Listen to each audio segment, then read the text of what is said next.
परमात्मा को पाने तथा उसका वास्तविक लाभ प्राप्त करने के लिए पवित्र बाइबल में प्रमाण है कि प्रभु ने मनुष्य को अपना ही स्वरूप बनाया।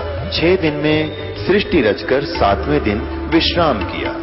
कुरान शरीफ में प्रमाण है कि हजरत मोहम्मद को खुदा स्वयं कह रहे हैं कि मैंने तुम्हें उस परमात्मा की महिमा बताने के लिए भेजा है। वो परमात्मा कबीर है जिसने 6 दिन में सृष्टि रची तथा 7वें दिन तख्त पर जा विराजा। उसकी खबर किसी बाखबर से पूछकर तो देखो। कृपया अवश्य सुनिए जगत गुरु तत्वदर्शी संत रामपाल जी महाराज के अमृत वचन। कहते हैं सतनाम तराजू के एक पालड़े में, और पृथ्वी लोक, स्वर्ग लोक और पाताल लोक, ये तीनों लोक तो पासेंग रख दे, जो सौदे में नहीं है। इससे हटकर इस ब्रह्मांड के अंदर जो 14 लोक हैं, विष्णु जी का लोक, शिव जी का लोक, इंद्र का लोक और शंकर जी का लोक, दुर्गा का लोक और ऊपर ब्रह्मलोक, और उस ब्रह्मलोक के अंदर और धर्मराय का लोक, ऐसे एक इंद्र का अलग से लोक है, एक कॉमन स्वर्ग है। इस तरह के 14 लोक चढ़ा दे और एक श्वास उस श्वास के सतनाम की परम संत से दीक्षा लेकर के सिमरन की कीमत एक पालड़े में रख दे और 3 लोक पासंग रख दे। कहते तो ना तुले तुलाया राम रंग होरी हो, सतनाम पालड़े रंग होरी हो, 14 लोक चढ़ावे राम रंग होरी हो, 3 लोक पासंग धरे रंग होरी हो, तो ना तुले तुलाया राम रंग होरी हो। होरी माने खुशी,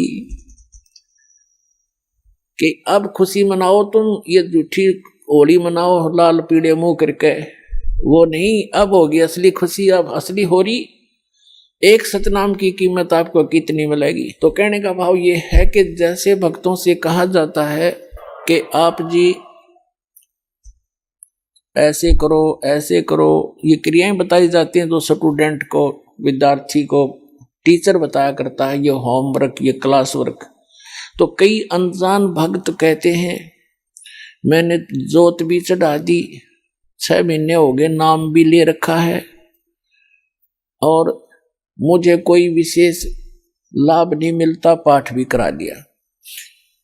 तो कई तो ऐसे होते हैं कि मुझे कोई लाभ नहीं हो रहा, मैं तो नाम त्याग दिया या त्याग दूंगा। तो पुण्यात्माओं, अध्यात्म ज्ञानहीन प्राणी ही ऐसे विचार रखता है। इसलिए दास की कोशिश रहती है प्रत्येक सत्संग में कि कोई ना कोई ऐसा टॉपिक क्लियर करूं जिससे आपकी शंका समाप्त हो। आप ये सोचना, जैसे सर्दी के मौसम में दिसंबर और जनवरी, ये हरियाणा प्रदेश सर्दी खूब जोर की गिरती है, और उस समय आप जी ने कोई स्वेटर पहन रखी है और आप ये कहते हो कि मैंने स्वेटर भी पहन रखी है, कपड़े भी मोटे पहन रखे हैं और फिर भी मुझे ठंड लग रही है। तो पुण्यात्माओं, समझदार व्यक्ति क्या करेगा?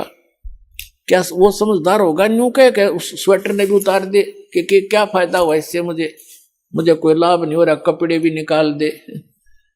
ये तो बौड़ी बूझ करेगा इस बात ने, ये सिर्फ जो कति मूर्ख होगा। समझदार व्यक्ति क्या करेगा? स्वेटर आपने डाल रखी है, स्वेटर की जितनी क्षमता है उसने उतना बचाव आपका सर्दी से कर रखा है, उसके लिए यूं नहीं कि उसने निकाल के धर दे और कपड़े भी उतार दे, क्या लाभ हुआ? वो तो महामूर्ख होगा। तो उसके लिए उसका तरीका ये है कि जर्सी और पहने, और उससे भी ना सर्दी, फिर भी ठंड लगे तो काम बड़ोड है। तो पुण्यात्माओं, धर्म से ही दुख दूर होंगे, भक्ति से ही। भक्ति में सारी चीज इंक्लूड है, दान भी, सिमरन भी, नित्य नियम भी, मर्यादा भी। और जैसा भी आप दान धर्म कर रहे हो, यूं समझ ले आपने स्वेटर पहन ली और उस स्वेटर उतारने से कोई लाभ नहीं होगा, और बढ़ाना पड़ेगा। आप जर्सी और पहन लो और जुराब अच्छी मजबूत पहन लो, यानी धर्म को बढ़ावे, घटन नहीं दे। भक्ति बढ़ानी चाहिए, घटनी नहीं चाहिए, तभी आपको सफलता होगी। तो पुण्यात्माओं, आपका सौभाग्य है, आपको यथार्थ भक्ति मार्ग सुनने को मिला। और ये वो शुभ दिन है, आज के दिन दास का ये अध्यात्म जन्म हुआ था। दास के लिए तो ये एक सौभाग्य है दास का कि मुझे इस दिन भगवान मिले। आपके लिए भी वरदान सिद्ध हो गया ये दिन कि आप तक भी परमात्मा का विज्ञान पहुंचा और आपको सही मार्ग मिला। इस पर डटे रहना, लगे रहना, औरों को भी समझाना। बोलो सतगुरुदेव की। परम पिता परमात्मा पूर्ण ब्रह्म सारी सृष्टि के रचनहार कुल मालिक कबीर परमेश्वर जी की असीम रजा से आप सभी पुण्यात्माएं सत्संग श्रवण करने के लिए उपस्थित हुए।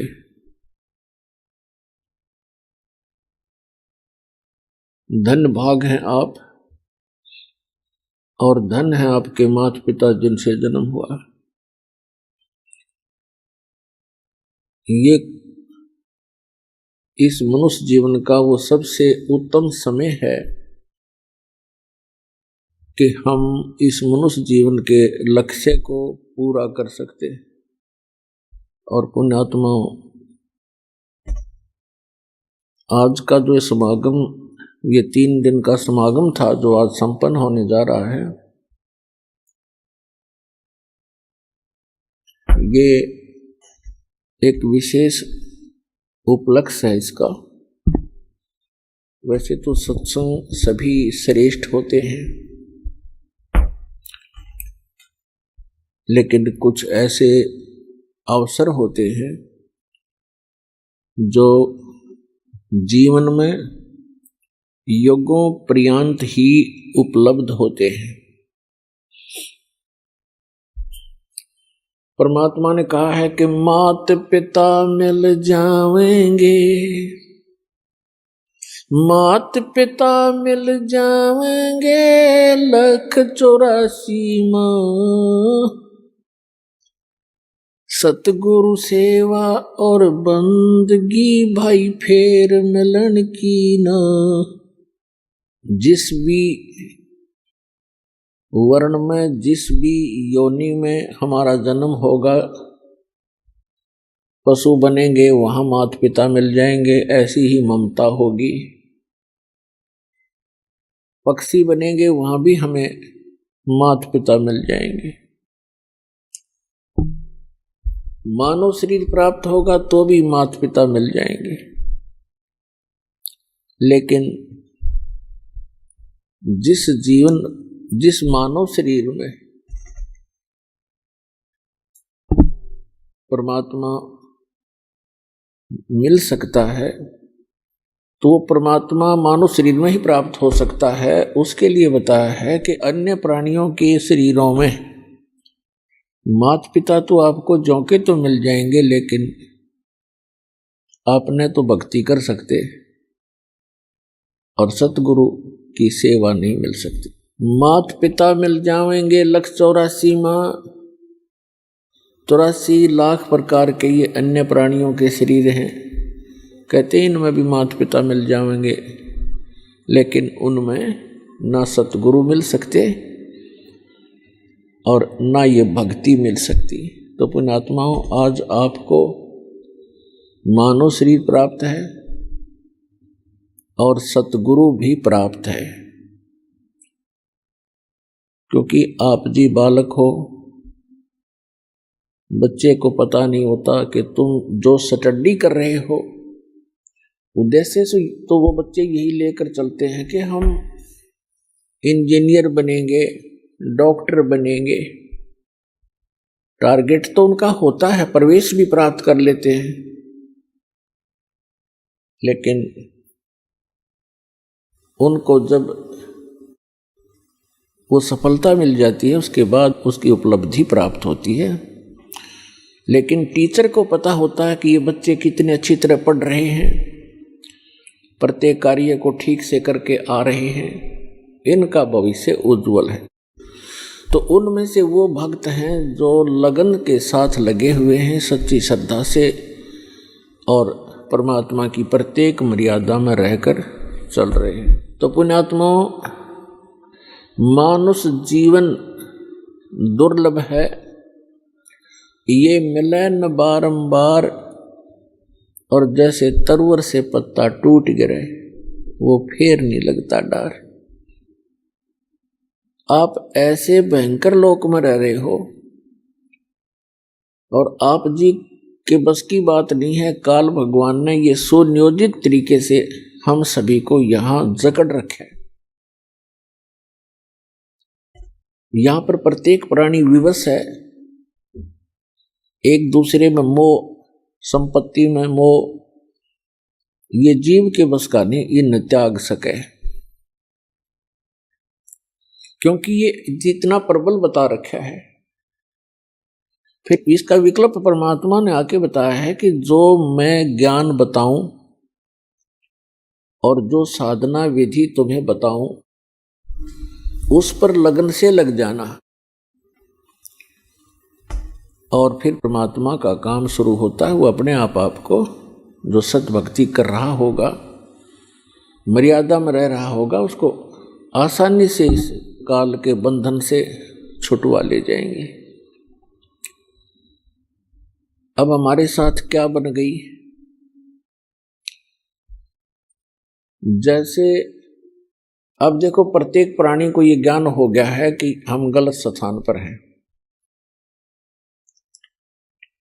और यदि हम इसी तरह इन्हीं आशाओं को लेकर जीते रहे तो हम यहीं फंसे भी रह जाएंगे, और हम इन बंधनों से छूटने की चेष्टा भी कर रहे हैं, और अभक्त हैं जो भी हैं परमात्मा के ज्ञान से परिचित हो जाते हैं,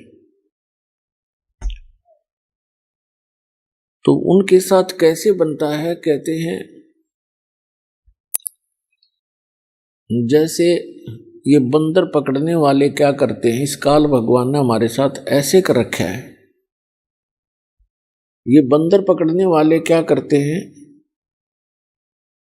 एक ऐसा एक बर्तन रखते हैं स्टील का जैसा भी, जिसका ऊपर से मुंह बहुत तंग होता है, जैसे सुराही सी होती है, और उनको मिट्टी में गाड़ देता है जमीन में, और उनके आसपास कुछ रोटी के टुकड़े या दाने, कनक बिखेर देता है, चने, और ऐसी छोटे छोटे कई गाड़ देता है वो पात्र, सुराही सी लोहे की, और उनके अंदर अच्छे गेहूं चने ज्यादा डाल देता है। अब बंदर आते हैं, उन बाहर के दानों को देखकर उनको खाने लगते हैं, फिर झांक कर देखते हैं। वो क्या देखते हैं कि उस सुराही के अंदर बहुत ज्यादा, उस जार के अंदर बहुत ज्यादा चने पड़े हैं। वो उसमें हाथ घुसोड़ के और मुट्ठी भर लेता है, और मुट्ठी भर के फिर वो भागने की सोचता है कि ले अच्छा माल मिल गया, भाग लूं। अब वो मुट्ठी भरने के बाद वो मुट्ठी अड़ जाती है उसके मुंह के अंदर, सुराही के जार के मुंह में फंस जाता हाथ उसका। अब उसमें इतनी अकल नहीं कि इसने मुट्ठी खोल दूं जान बच जा, वो मुट्ठी भी नहीं खोलता है और चिल्लाता है बुरी तरह चिल्लाना शुरू कर देता है, और मुट्ठी को खोलता नहीं और जकड़े ही रखता है। तो पुण्यात्माओं, हमारे साथ ऐसी बन गई या बंदर वाली मुट्ठी हमने आप पर जकड़ रखी है। ये मेरा बेटा है या मेरी बेटी है, ये कार मेरी है या कोठी मेरी है। अब परमात्मा आके याद दिलाते हैं कि ना बेटा तेरा है, ना बेटी तेरी है, ना ये कार तेरी है, ना कोठी तेरी है। क्या बताते हैं, काया तेरी है नहीं, ये माया कहां से हो जब तेरा शरीर ही नहीं है। हर माया को अपनी कह, ये माया है राम की, अपनी कहे गंवार, जमपुर धक्के खावेगा, नाहक बहे बेगार। फिर क्या बताते हैं, नंगा आया जगत में और नंगा ही तू जावे, और बीच में ख्वाबी ख्याल है ये मन माया भरमावे।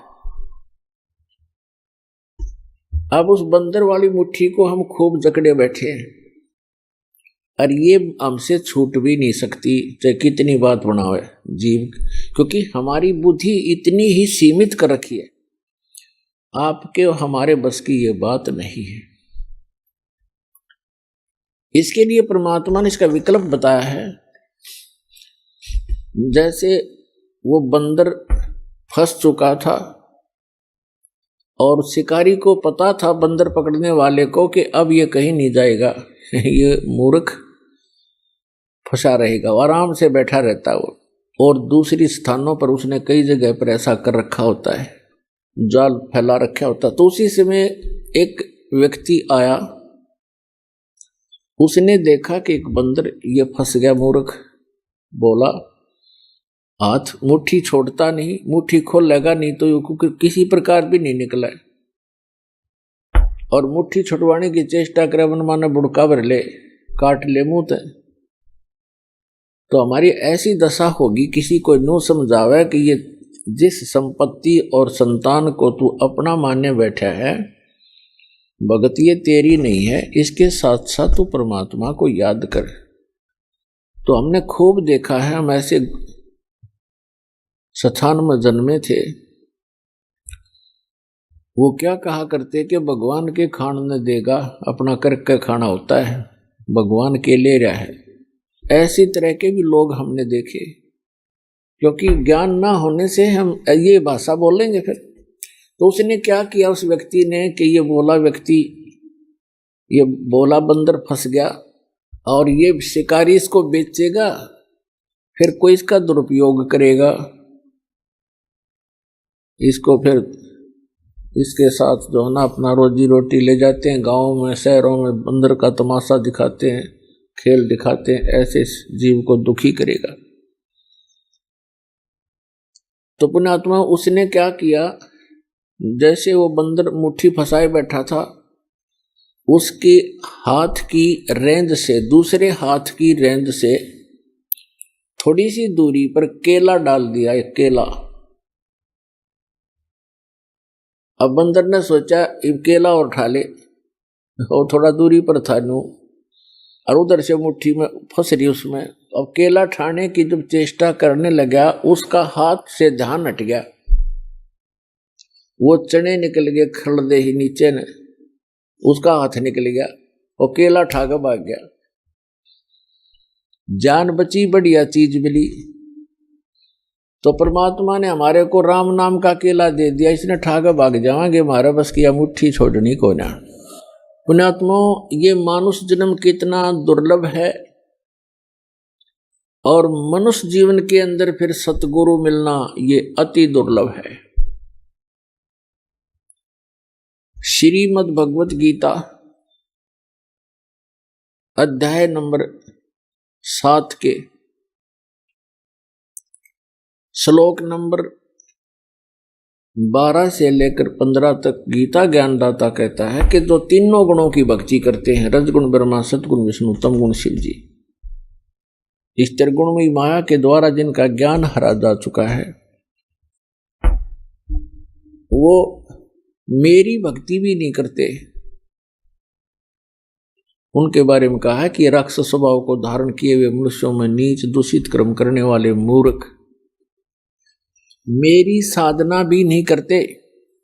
ये कौन बोल रहा है? श्रीमद् भगवत गीता का ज्ञान ये काल बोल रहा है, ये ब्रह्म बोल रहा है, ये सरपुरुष बोल रहा है, और श्री कृष्ण के शरीर में प्रवेश करके बोल रहा है प्रेतवत। फिर ये कहता है 7वें अध्याय के 16 से लेकर 16, 17, 18 3 श्लोकों में कहता है जो मेरी भक्ति करते हैं वो 4 प्रकार के होते हैं, अर्थार्थी, आर्थ, जिज्ञासु और ज्ञानी। अर्थार्थी तो वो होते हैं जो धन लाभ के लिए अनुष्ठान करते हैं, धार्मिक अनुष्ठान। तो जो ब्रह्म साधना है, ये 4 प्रकार के ब्रह्म साधना करते हैं। वो धार्मिक अनुष्ठान जो करते हैं वो वेदों के मंत्रों से ही करते हैं, वो किसी अन्य ग्रंथ का सहयोग नहीं लेते। वो जैसे जय गणेश देवा कहते इस तरह की आरती वो नहीं करते। जो ब्रह्म साधक हैं वो 4 प्रकार के हैं, उनमें से अर्थार्थी और आर्थ और जिज्ञासु, ये वेदों पर विश्वास करने वाले होते हैं। और चौथा ज्ञानी। अर्थार्थी तो ये है जो हर धन लाभ के लिए कोई अनुष्ठान करता है तो वेदों के मंत्रों से ही करता कराता है। ऐसे ही आर्थ जो संकट निवारण के लिए भी वेद मंत्रों को ही आधार मानता है, उन्हीं के आधार से अनुष्ठान करता है। जिज्ञासु वो होता है जो भगवान के लिए घर से निकलता है, जैसे भी उनको संत मिलते हैं उनसे ज्ञान ग्रहण करके स्वयं वक्ता पाक जाता है, अपना जीवन नाश कर जाता है। ये तीनों व्यर्थ कर दिए। चौथा जो बताया ज्ञानी, ज्ञानी उसे कहते हैं जिसको ये पता लग गया कि मनुष्य जीवन बार बार नहीं मिलेगा और मनुष्य जीवन का मूल उद्देश्य है आत्म कल्याण करवाना और मोक्ष प्राप्ति करना। और उनको ये भी ज्ञान हो जाता है कि मोक्ष प्राप्ति केवल समर्थ भगवान, उस कंप्लीट गॉड अल्लाहु अकबर की भक्ति करने से ही संभव है, अन्य देवताओं की पूजा से नहीं। तो गीता ज्ञानदाता कहता है कि वो ज्ञानी जो हैं वो मुझे अच्छे लगते हैं, उनको मैं अच्छा लगता हूं, प्रिय हैं, क्योंकि वो मेरी भक्ति करते हैं ब्रह्म की, वो अन्य देवता में आस्था नहीं रखते। लेकिन फिर 7वें अध्याय के 18वें श्लोक में कहा है ये ज्ञानी आत्मा जिन्होंने ये सोच लिया कि मनुष्य जीवन बार बार नहीं मिलता, मोक्ष हुआ तो सफलता है इस मनुष्य जीवन की, अन्यथा नहीं है। और उनको ये भी ज्ञान हो गया कि मनुष्य जीवन बार बार नहीं मिलता और मोक्ष के लिए केवल पूर्ण परमात्मा की भक्ति ही करनी होती है, अन्य की नहीं। तो इसमें क्या बताया है कि इन चौथी प्रकार के जो ज्ञानी हैं इनको चौथे अध्याय के 32 और 34 में वर्णित वो तत्वदर्शी संत ना मिलने से इन्होंने अपने आप वेदों का निष्कर्ष निकाल लिया। यजुर्वेद अध्याय नंबर 40 के मंत्र नंबर 15 में कहा है कि ओम कर्तु समर किलबे समर कर्तुम समर, ओम नाम का जाप काम करते करते सिमरण करो, विशेष कसक के साथ सिमरण करो और मनुष्य जीवन का मूल कर्तव्य जान के ओम का सिमरण करो। तो ये ओम नाम है ब्रह्म का और उन्होंने गलती से मान लिया उस पूर्ण ब्रह्म का, कंप्लीट गॉड का, परम अक्षर ब्रह्म का। अब कहते हैं गुरु बिन वेद पढ़े जो प्राणी, समझे न सार रहे अज्ञानी, सतगुरु बिन काहु न पाया ज्ञाना, जो थोथा बुस छड़ मूड किसाना। गुरु बिन सतगुरु बिन काहु न पाया ज्ञाना और जो थोथा बुस छड़े मूड किसाना, गुरु बिन वेद पढ़े जो प्राणी, समझे न सार रहे अज्ञानी। अब ये जितने भी ऋषि महर्षि आज तक हुए हैं ये कंप्लीटली अज्ञानी थे, इनको तत्वदर्शी संत वो गुरु नहीं मिले। जो यजुर्वेद अध्याय नंबर 40 के मंत्र नंबर 10 में कहा है वेद ज्ञानदाता वही है जो गीता ज्ञानदाता ब्रह्म है, सरपुरुष है। उसमें लिखा हुआ है कि कुछ तो परमात्मा के विषय में कहते हैं वो संभवात, संभवात माने जन्म लेकर आने वाला, श्री राम श्री कृष्ण या अन्य जो 8 या 24 अवतार बताए गए हैं, 9 या 10 24 अवतार बताए गए उन्होंने, ऐसे आता है। और कुछ मानते हैं असंभवात वो जन्म नहीं लेता, उत्पन्न होता ही नहीं, अर्थात वो अजन्मा है, निराकार है, कुछ ऐसा बोलते हैं। उसके विषय में कहा है कि परमात्मा साकार है, निराकार है, या जन्म लेता है, नहीं लेता है, वो कैसा है, उसकी जानकारी तत्वदर्शी संत धीराणाम लिखा उसमें, धीराणाम, जिनका ज्ञान स्थिर हो, तत्वदर्शी संत बताते हैं, उनसे सुनो। इनकी बुद्धि पर पत्थर पड़ गए कि वेद ज्ञानदाता तो कहता है कोई और है, तत्वदर्शी संत है जो इन वेदों से हटकर ज्ञान देगा। वो उनके समझ में आया नहीं, और यजुर्वेद अध्याय नंबर 40 के मंत्र नंबर 17 में स्पष्ट किया है। वेद ज्ञानदाता कहता है कि वो परमात्मा तो प्रोक्ष है, वो तो गुप्त है। वेद ज्ञानदाता स्वयं कहता है यजुर्वेद अध्याय नंबर 40 के मंत्र नंबर 17 में कि वो परमात्मा तो गुप्त है,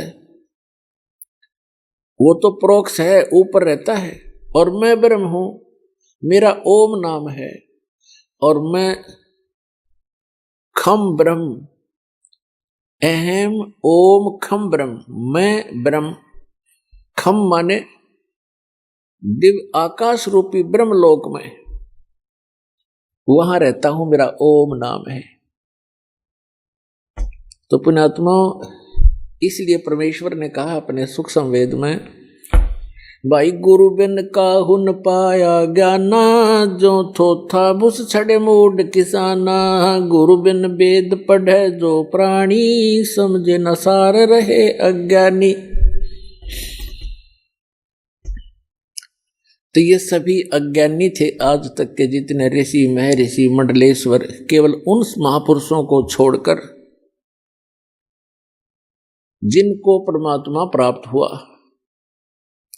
और परमात्मा उनके प्रयत्न से प्राप्त नहीं हुआ,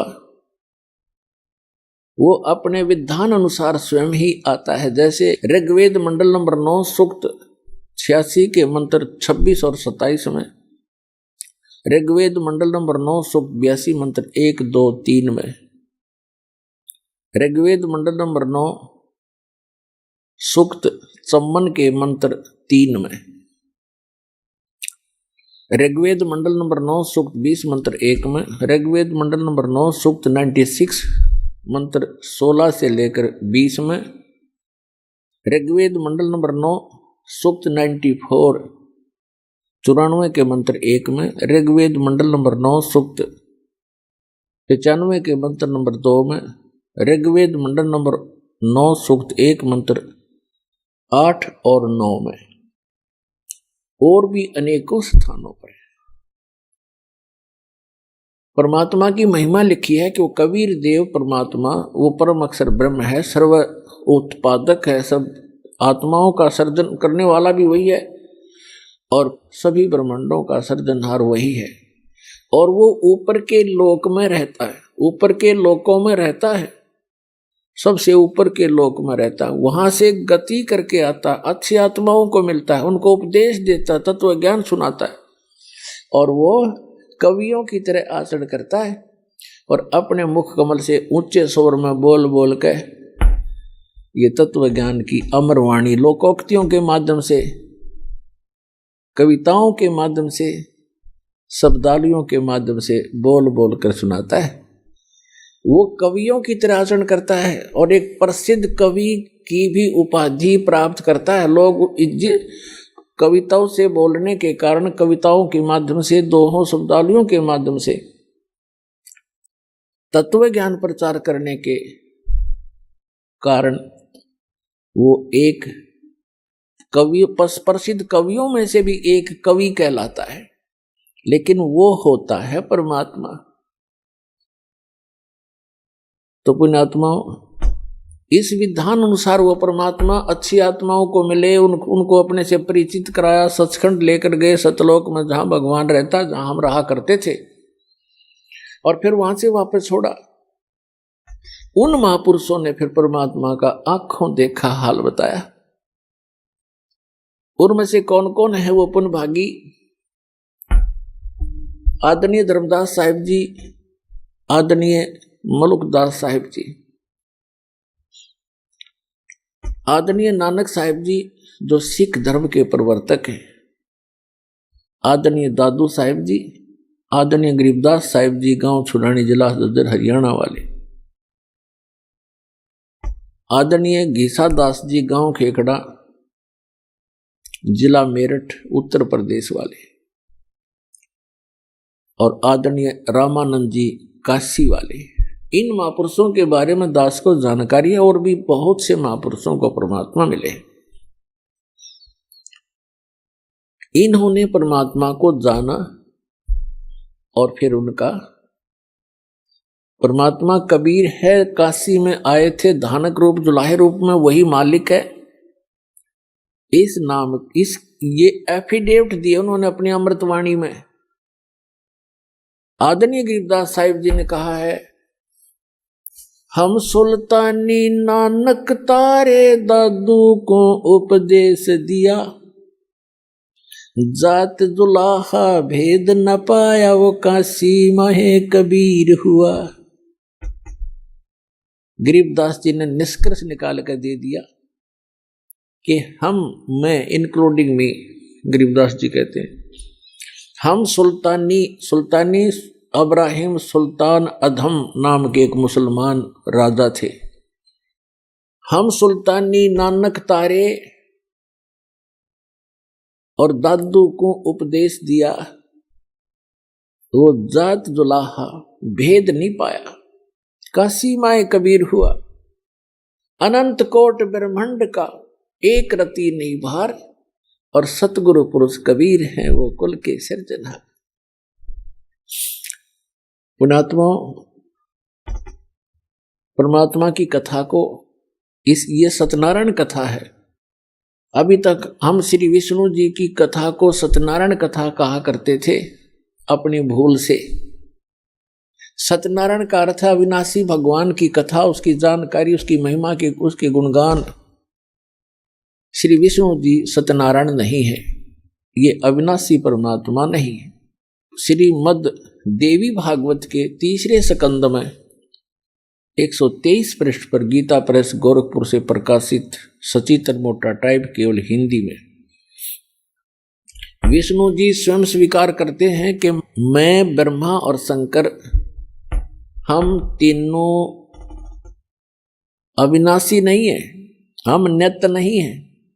हमारा तो आविर्भाव अर्थात जन्म और तिरोभाव माने मृत्यु, हमारा तो जन्म और मृत्यु होता है। तो पुण्यात्मा, आप ये सत्यनारायण कथा सुन रहे हो, विश्व में एक सत्यनारायण कथा आपको इस सतलोक आश्रम के अतिरिक्त कहीं नहीं मिलेगी। सत्यनारायण की कथा सत्संग कहलाता है, यानी सच्चे भगवान की कथा, उसका कंप्लीट स्पिरिचुअल नॉलेज, इसको सत्संग कहते हैं। और ये विश्व में किसी के पास नहीं है। तो सौभाग्य आपका जो परमात्मा के कितने प्यारी आत्मा हो आप, जिनके लिए युगों से भटक रहे हैं वो परमपिता कहते हैं, गोता मारूं स्वर्ग में जा बैठूं पाताल, और गरीबदास ढूंढता फिरूं अपने हीरे मोती लाल। गरीबदास जी को परमात्मा मिले और उनको बताया, बच्चा मैं तो अपने इन हीरे मोती लालों को खोजता फिर रहा हूं। एक बार भी जो परमात्मा की शरण में आ गए किसी भी युग में, तो पुण्यात्माओं, उन आत्माओं को परमात्मा पार करके छोड़ देगा, समय चाहे कितना ही लग जाओ।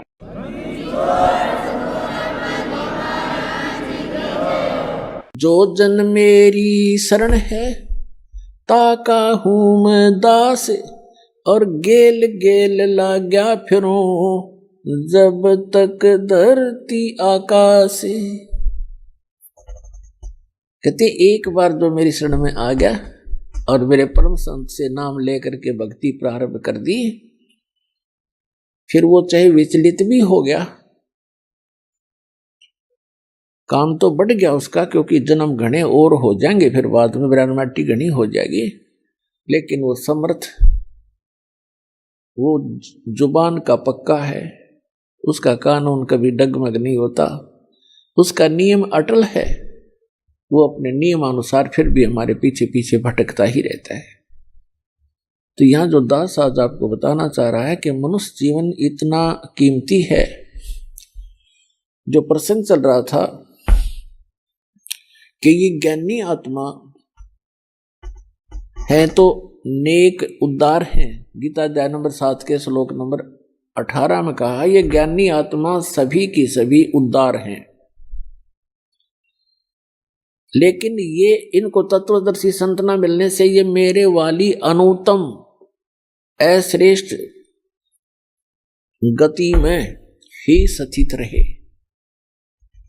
और इन अज्ञानी अनुवादकर्ताओं ने, श्रीमद् भगवद गीता के अनुवादकर्ताओं ने अनुत्तम का अर्थ कर दिया अति उत्तम, सर्वश्रेष्ठ। तेरा गजब है। बैड, अंग्रेजी के अंदर एक बैड शब्द है, बैड, और कहीं भी लिखा हो छोटा सा बालक भी बता देगा बैड माने बुरा, खराब, अश्रेष्ठ। और बैड का अर्थ कोई गुड कर देता, वेरी गुड कर देता है तो वो महामूर्ख व्यक्ति है। बैड शब्द कहीं पर भी लगा हो उसका अर्थ बैड ही होगा, बुरा ही होगा। तो पुण्यात्मा सौभाग्य आपका, दास को यह बुद्धि दी उस परम पिता कबीर भगवान ने, और आपको ये तत्व ज्ञान प्राप्त हुआ। प्रसंग चल रहा है कि वो क्या बताना चाहता है गीता ज्ञान दाता। 4 प्रकार के व्यक्ति मेरी भक्ति करते हैं, 3 तो रिजेक्ट कर दिए, जैसे अर्थार्थी, आर्थ, जिज्ञासु और ज्ञानी को उत्तम मानना उसने कि वो अच्छा है, मुझे प्रिय है, मैं उसको प्रिय हूं। लेकिन वो भी मेरे वाली यानी ब्रह्म तक की साधना, इससे मिलने वाली अनुत्तम गति, अश्रेष्ठ स्थिति में ही स्थित है। अनुत्तम क्यों कहा इसने? अपनी गति को भी अनुत्तम क्यों कहा? गीता अध्याय नंबर 4 के श्लोक नंबर 5 और 9 में, गीता अध्याय नंबर 2 के श्लोक नंबर 12 में, गीता अध्याय नंबर 10 के श्लोक नंबर 2 में। ये गीता ज्ञानदाता स्वयं कहता है अर्जुन तेरे और मेरे बहुत जन्म हो लिए, तू नहीं जानता मैं जानता हूं। गीता अध्याय नंबर 8 के श्लोक नंबर 13 में कहता है अर्जुन ओम इति एकाक्षरम ब्रह्म व्यवहारण माम अनुस्मरण ये प्रियाति तदन देहम सयाति परमाम गति। मुझ ब्रह्म का केवल एक ओम मंत्र है, नथिंग एल्स। और इसकी साधना उच्चारण करके जाप करता हुआ जो अंतिम श्वास तक भी इसका जाप करता हुआ शरीर छोड़कर जाता है, ओम से मिलने वाली परम गति को प्राप्त होता है। ओम से मिलने वाली परम गति क्या है? ब्रह्म लोक प्राप्त होता है। यजुर्वेद अध्याय नंबर 40 के मंत्र नंबर 17 में स्पष्ट कहा है वेद ज्ञानदाता ने कि वो परमात्मा तो प्रोक्ष है, ऊपर रहता है, गुप्त है, और मैं ब्रह्म हूं, और मैं ऊपर दिव्य लोक ब्रह्म, दिव्य आकाश रूपी ब्रह्म लोक में रहता हूं। श्री देवी भागवत के अंदर, श्री देवी पुराण में 7वें स्कंद में 562 से 563 564 पृष्ठ तक ये स्पष्ट किया है। हिमालय को ज्ञान देते हुए श्री देवी जी कह रही है कि राजा हिमालय, उस परमात्मा के विषय में जानकारी बताती हूं मैं, उसका ओम नाम है, और उस ओम नाम को का जाप करके ब्रह्म लोक की प्राप्ति कर लेता है, ब्रह्म को प्राप्त होता है, और वो ब्रह्म ऊपर दिव्य आकाश रूपी ब्रह्म लोक में रहता है वो ब्रह्म। और तुम्हारा कल्याण हो, ओम नाम का जाप करो, ब्रह्म पाने का उद्देश्य रखो, वो ब्रह्म लोक में रहता है वो ब्रह्म। तो पुण्यात्मा ओम नाम के जाप से ब्रह्म लोक प्राप्ति होती है। श्रीमद् भगवद गीता अध्याय नंबर 8 के श्लोक नंबर 16 में कहा कि अर्जुन ब्रह्म लोक में गए हुए प्राणी भी पुनरावृत्ति में है। 8वें अध्याय के 13वें श्लोक में अपनी साधना का मंत्र बताते हैं कि इसके अतिरिक्त कोई मंत्र नहीं है, उसके अतिरिक्त कोई नाम जाप कराते हैं।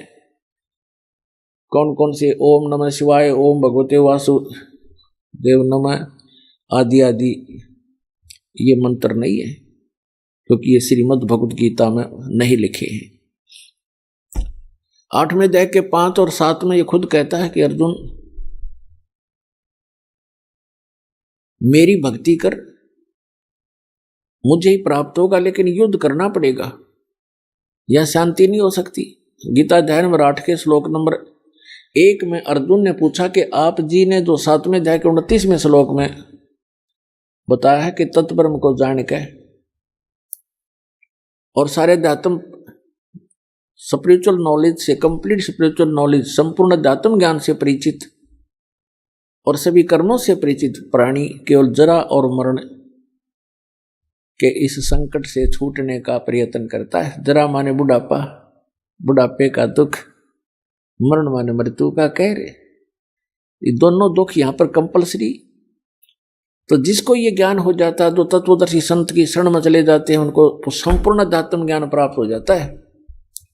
फिर वो केवल उस तत्ब्रह्म से परिचित हो जाते हैं, तत्ब्रह्म से और सारे अध्यात्म ज्ञान से, सब कर्मों से।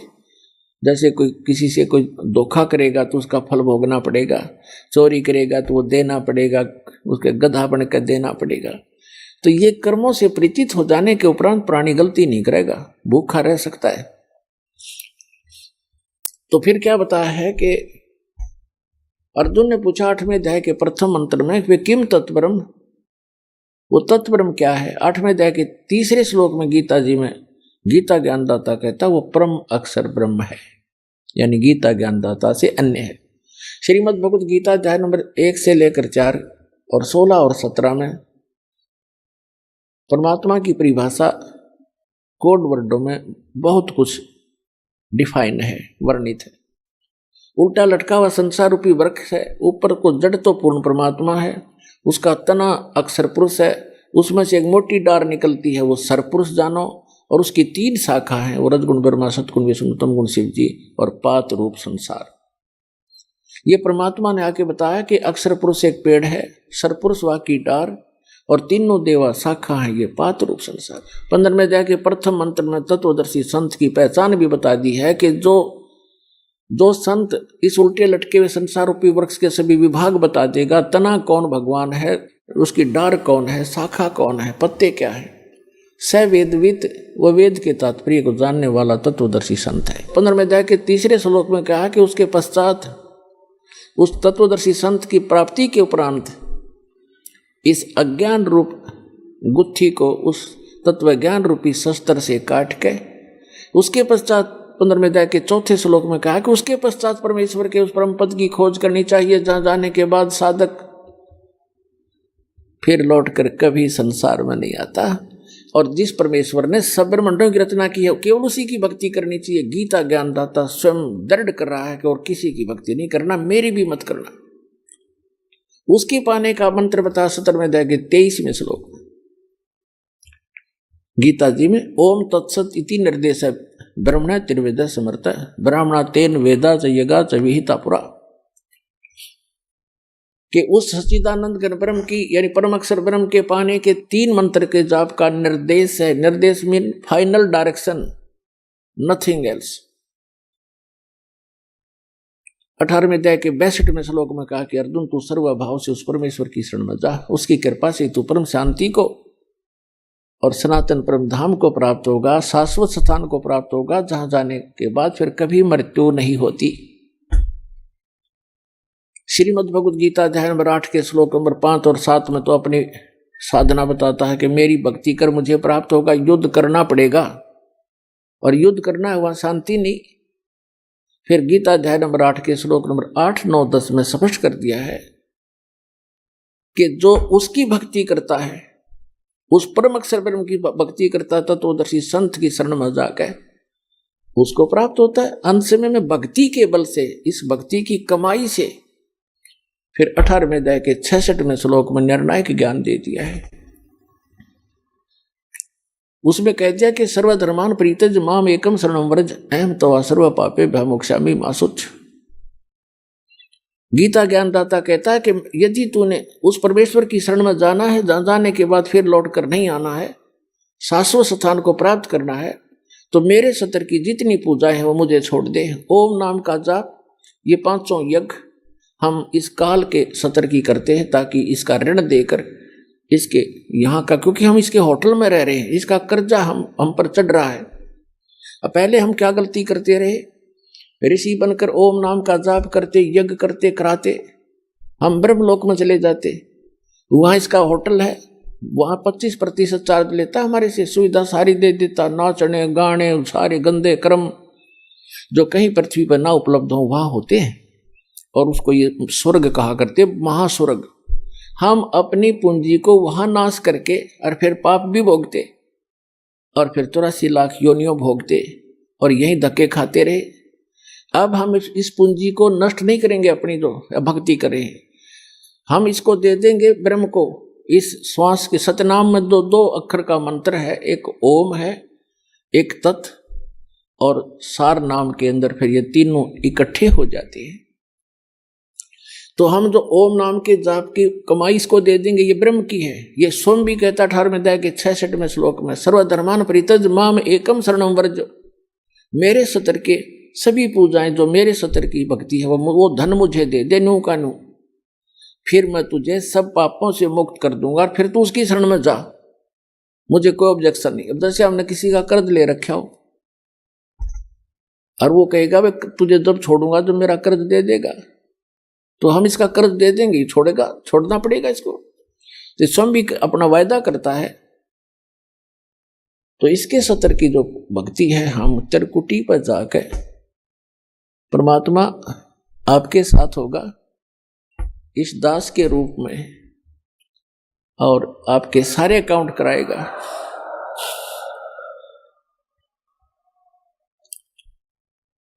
और वहां पर आपके एडवोकेट का काम करेगा परमात्मा इस दास के रूप में।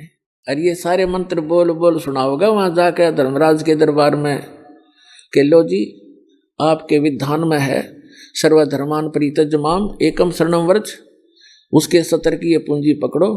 फिर वो बोलते नहीं, उनको विवश होकर के वह पूंजी जमा करनी पड़ती है, क्योंकि लीगल एडवाइजर साथ होता है, वो होता है भगवान खुद ही, और उनको मालूम हो जाता है। तो इस प्रकार पुण्यात्माओं, किसी भी ऑफिस में आप जाते हो और आपका एडवोकेट साथ हो, तो वो आधे वैसे डिप्रेस हो जाते हैं कि जानकार आदमी है, वो अटपट करोगे तो तुम्हारी फिर बात बिगड़ जाएगी। तो इसलिए गुरु की आवश्यकता आपको अंतिम श्वास तक पड़ेगी। और गुरु पूरा हो, पूरा गुरु हो, उस परमात्मा से परिचित हो, उसका कृपा पात्र हो, तो वो दास है इस पृथ्वी पर आज के दिन। तो प्रसंग चल रहा था, वहीं आते हैं फिर 8वें अध्याय के 8, 9, 10 में कहा कि उस भक्ति के बल से तू उस परमात्मा की शरण में, जो उसकी भक्ति करता उसके पास चला जाएगा। और 8वें अध्याय के 5 और 7 में कहा कि मेरी भक्ति करेगा तो मुझे प्राप्त होगा, इसमें कोई शंका नहीं। अपने आत्मा जो प्रसंग चल रहा था, हम फिर आते हैं 7वें अध्याय के 18वें श्लोक में गीता जी। इसमें इसने बताया कि मेरी साधना जो करते हैं वो भी अनुत्तम घटिया गति में सचित हैं। आइए अब हम उन श्रद्धालुओं के अनुभव जानते हैं जो जगत गुरु तत्वदर्शी संत रामपाल जी महाराज जी से दीक्षा प्राप्त कर चुके हैं तथा उनके द्वारा बताए गए भक्ति मार्ग पर चल रहे हैं। नमस्कार जी। नमस्ते जी। क्या नाम है बहन जी आपका? मेरा नाम राज रानी है जी। बहन जी आप कहाँ से आई हैं? मैं गली नंबर 7 शिव कॉलोनी देवड़ू रोड से आई हूँ जी, सोनीपत। बहन जी संत रामपाल जी महाराज से नाम दीक्षा आपने कब ली? जी मैंने संत रामपाल जी महाराज से नाम दीक्षा 2013 में ली।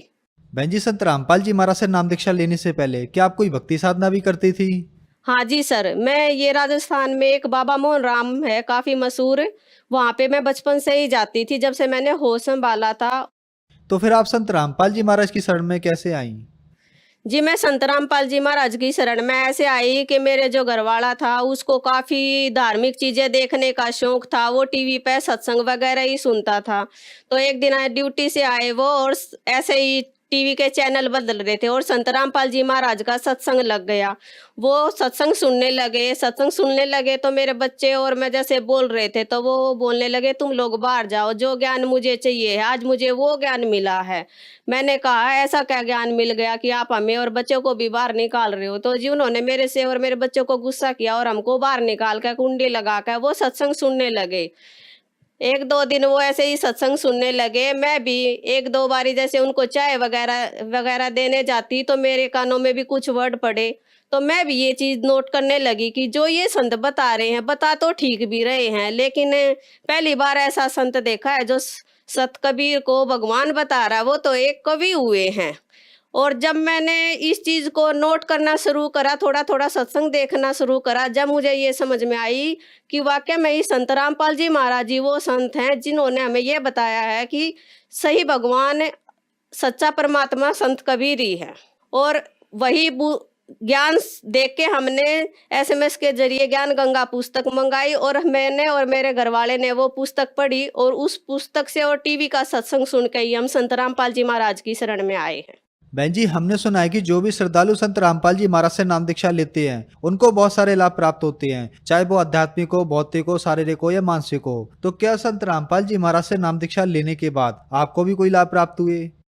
यस सर जी, मुझे भी बहुत सारे लाभ हुए हैं, क्योंकि मैं पहले जो भी भक्ति करती थी उससे मुझे कोई लाभ नहीं होता था। मेरा एक बेटा था 3.5 साल का, वो भूत प्रेत के चक्कर में ही खत्म हुआ था, क्योंकि जब उसकी तबीयत खराब हुई तो हम उसे अस्पताल लेके गए। अस्पताल जब हम लेके गए तो डॉक्टरों की समझ से बाहर हो रहा था कि इसको ये क्या दिक्कत हो रही है। तो वहाँ पे जो और काम करने वाले कर्मचारी थे उन्होंने मुझे बताया कि बहन जी आपको यहाँ पे नहीं लेके आना चाहिए इस बच्चे को, आप इस बच्चे को तो किसी शाणी वगैरह या तांत्रिक को जाके पास लेके जाओ।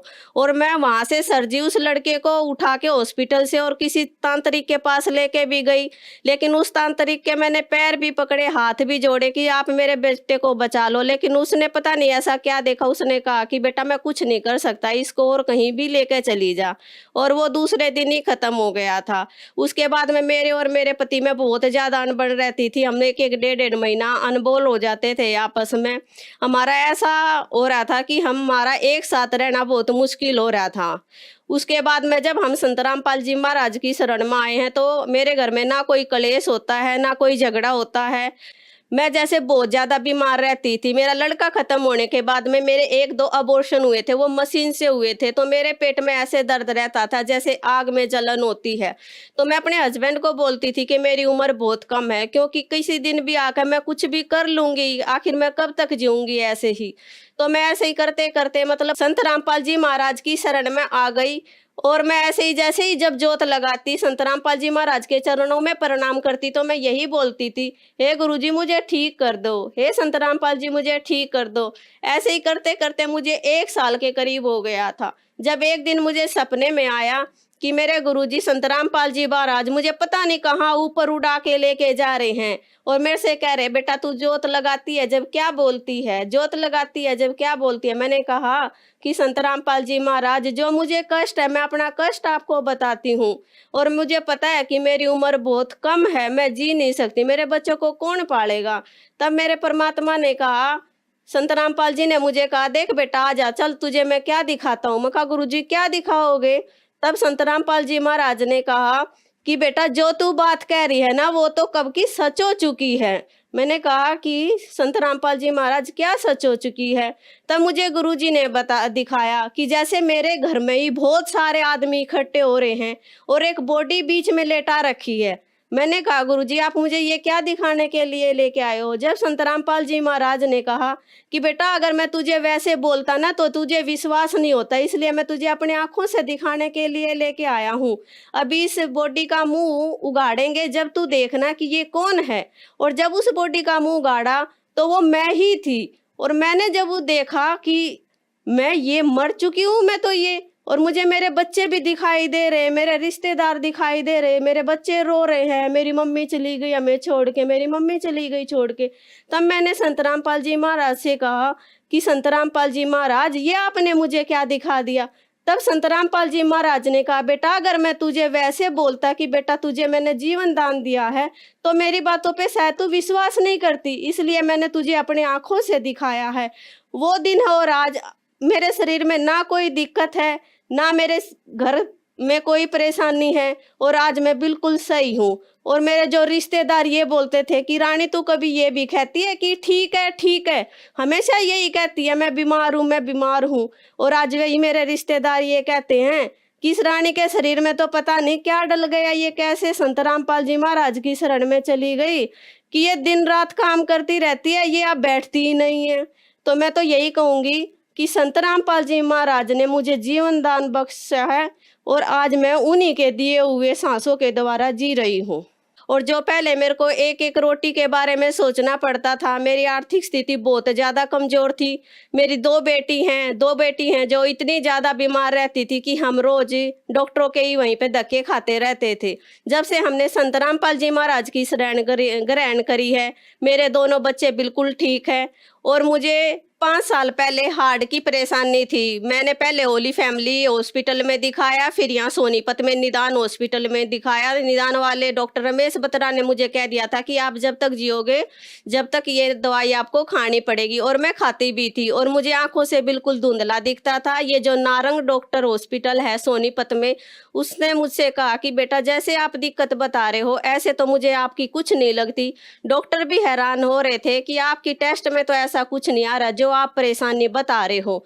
और एक मुझे पूरे शरीर में इतना ज़्यादा दर्द रहता था कि ना मैं सो सकती थी ना मैं लेट सकती थी। मैं रोती थी और अपने हस्बैंड को बोलती थी कि मुझे जहर का इंजेक्शन लगवा दो, इस परेशानी से मैं बहुत ज़्यादा दुखी हो गई हूँ। लेकिन जब मैं संत रामपाल जी महाराज की शरण में आई हूँ, उस दिन के बाद से ना तो मैं कोई हार्ट की दवाई खाती हूँ, और मैं कई सालों से जो चश्मा लगाए हुए थी ना मैं कोई चश्मा लगाती हूँ। और जो मेरे शरीर में जो भी दर्द था आज मुझे कोई भी दर्द नहीं है। और परमात्मा की दया से आज मैं शरीर से बिल्कुल संतुष्ट हूँ। और आर्थिक स्थिति जो हमारी बहुत ज़्यादा खराब थी उससे भी आज हम अपनी आर्थिक स्थिति से बहुत खुश हैं। और जो मेरी बेटी थी वो पहले काफ़ी पढ़ने में बहुत ज़्यादा कमज़ोर थी, और आज वही मेरी बेटी इतनी एक्टिव है कि 400 में से 399 नंबर लेके आई है। और मैडमों ने भी ये कहा है कि राजरानी जी आपकी बेटी तो इतनी कमज़ोर हमें लगती थी, लेकिन पढ़ने में ये तो पता नहीं ऐसा आप क्या कर रहे हो कि जो इतने अच्छे नंबर लेके आ रही है। और आज मेरी दोनों की दोनों बेटियां पढ़ने वगैरह में बहुत ज़्यादा एक्टिव हैं। और वो पहले इतनी ज़्यादा बीमार रहती थी कि हम हमेशा डॉक्टरों के ही धक्के खाते रहते थे। संत रामपाल जी महाराज की कृपा से आज हमारे घर परिवार में बिल्कुल सुख शांति है। आज हमारे घर में कोई दिक्कत नहीं है। मेरे घरवाला भी बहुत अच्छा है, मेरे बच्चे भी बहुत अच्छे हैं, और मैं भी अपने शरीर से बिल्कुल स्वस्थ हूँ। बहन जी, संत रामपाल जी महाराज से नाम दीक्षा लेने के बाद आपको लाभ ही लाभ मिले, तो जो श्रद्धालु आज आपको देख रहा है आप उन्हें क्या संदेश देना चाहेंगी? सर जी, मैं तो हाथ जोड़कर विनती ही कर सकती हूँ कि आज दुख सबके घर में है, चाहे वो किसी प्रकार के भी हो, शारीरिक हो, मानसिक हो, आर्थिक स्थिति हो, हर कोई इंसान आज दुखी है। मैं तो हाथ जोड़ के यही प्रार्थना करूंगी कि संत रामपाल जी महाराज की शरण में आओ और अपने सभी कष्टों को दूर करो। और सबसे ज़्यादा जो हमारा कष्ट है वो है जन्म मरण का कष्ट। संत रामपाल जी महाराज हमें आज वो भक्ति दे रहे हैं जो हमें जन्म और मरण के चक्कर से छुटवाती है। मेरी हाथ जोड़ के सभी भाई भक्तों से यही विनती है कि संत रामपाल जी महाराज की शरण में आओ और अपना कल्याण कराओ। बहन जी, संत रामपाल जी महाराज की शरण में कैसे आ सकते हैं? संत रामपाल जी महाराज की शरण में आप काफ़ी चैनलों पे संत रामपाल जी महाराज का सत्संग आता है, उसके नीचे एक पट्टी आती है, उसके ऊपर कुछ फ़ोन नंबर दिए गए हैं। उन फ़ोनों पे आप कांटेक्ट करके, आजकल तो हर जिले में हर स्टेट में संत रामपाल जी महाराज के नामदान क्षेत्र खुले हुए हैं। आप उन फ़ोन से कांटेक्ट करके जो भी आसपास के आपके नामदान क्षेत्र हो वहाँ से आप नाम दीक्षा ग्रहण कर सकते हैं। धन्यवाद बहन जी। सत साहेब।